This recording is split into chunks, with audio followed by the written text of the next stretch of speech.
Have you noticed this disturbing trend on social media recently? It kind of feels like we've all been transported back to the 90s, but not in a good way. I thought we'd moved on from reducing women to just their shape and their size, but apparently not, because every time I open social media, it's all about shrinking again. And honestly, I'm bored. I'm just fed up of it. You're probably seeing it too. Endless posts about starvation diets and detoxes and this relentless pursuit of being skinny. And you might even feel the temptation to jump back on that bandwagon, especially if you're in your 40s or your 50s, you've hit perimenopause, and your body's starting to change. But if that's you, then there is something much, much more important that I need you to focus on right now. That is fueling your body, not starving it. Because chasing skinny during perimenopause is not only often counterproductive, it can be downright harmful. So today, I'm going to talk about why fueling your body is so important, even if you have a weight loss goal in perimenopause. And fueling your body can genuinely be your secret weapon.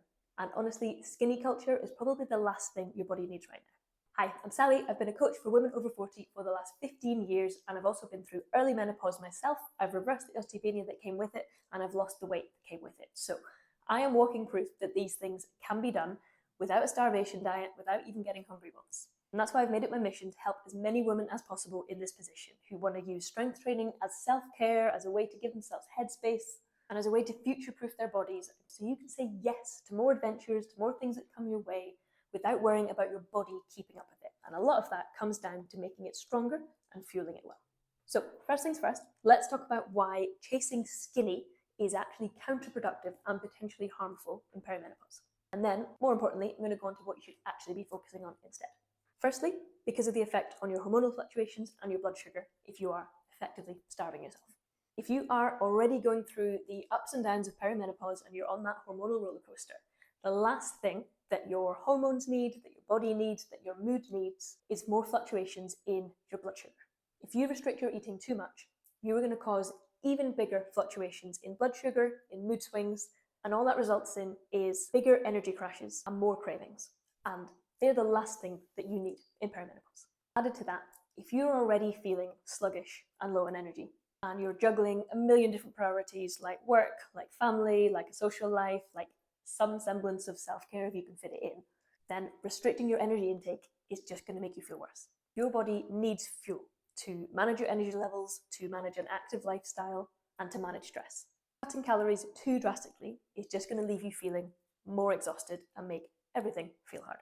The women who I work with who feel their best and ultimately end up looking their best too, they're the ones that focus on fueling. That means eating real food, eating adult-sized meals, and keeping a regular calorie intake throughout the day so that they stay on an even keel. It's about giving your body enough energy to thrive and stay active and actually get stronger, not just enough to survive.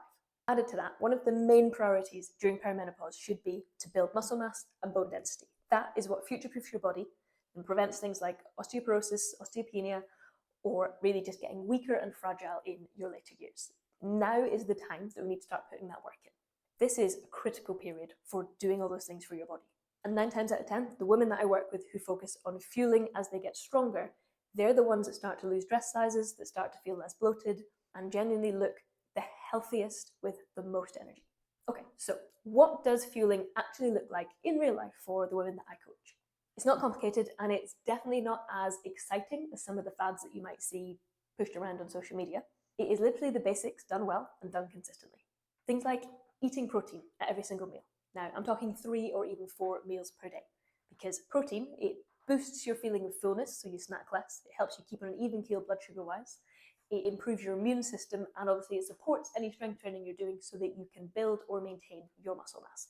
That in turn helps your metabolism. So protein is a big one. Color is the next, so plenty of fruit and vegetables. Vegetables are what help you, again, feel full for relatively little calories, but they will physically fill up your stomach. They will give you all the vitamins, the minerals, and the fiber that your body needs to function well. Thirdly, carbohydrates. Your body needs them.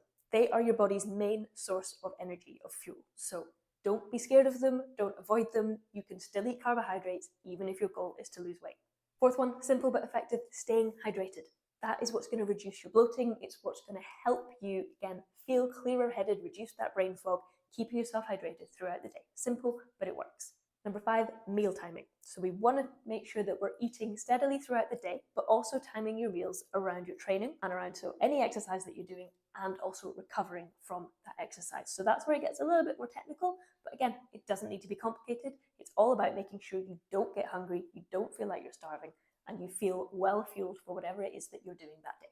Lastly, number 6 is as simple as listening to your body's hunger cues and fullness cues, and that takes time to learn and to work out. Ultimately, it leads to a much healthier relationship with food, but it is getting to know yourself, your mood, your cravings, your energy levels, all of those things packaged into how do you feel throughout the day? When do you need the energy? Are you full and can you stop eating? Or are you hungry and you need to eat more to fuel yourself on what you're doing? This is the point where you have a choice. So ultimately, you can chase the latest skinny trend now that we're all trying to get skinny again. Fine, go for it. If that's what works for you. But honestly, I genuinely believe, and I will save this rant for another day, genuinely believe that as women who are in perimenopause are starting to chase skinny again, it's going to have that knock-on effect, and we're going to see a massive increase in the levels of osteoporosis in the next sort of 10-20 years. Now, our skeleton regenerates by 10% every year. So for the next 10 years, you are building the skeleton that you're going to have 10 years from now. Believe me when I say you are going to have better bone density if you focus on fueling and future-proofing your body than if you just focus on trying to get skinnier. If you choose to fuel your body from today, you're going to build strength that lasts, you're going to boost your energy levels, and you're going to do a much better job of future-proofing your bodies for your 50s, your 60s, your 70s. Now, I'm biased, but pretty sure I know which one sounds better to me.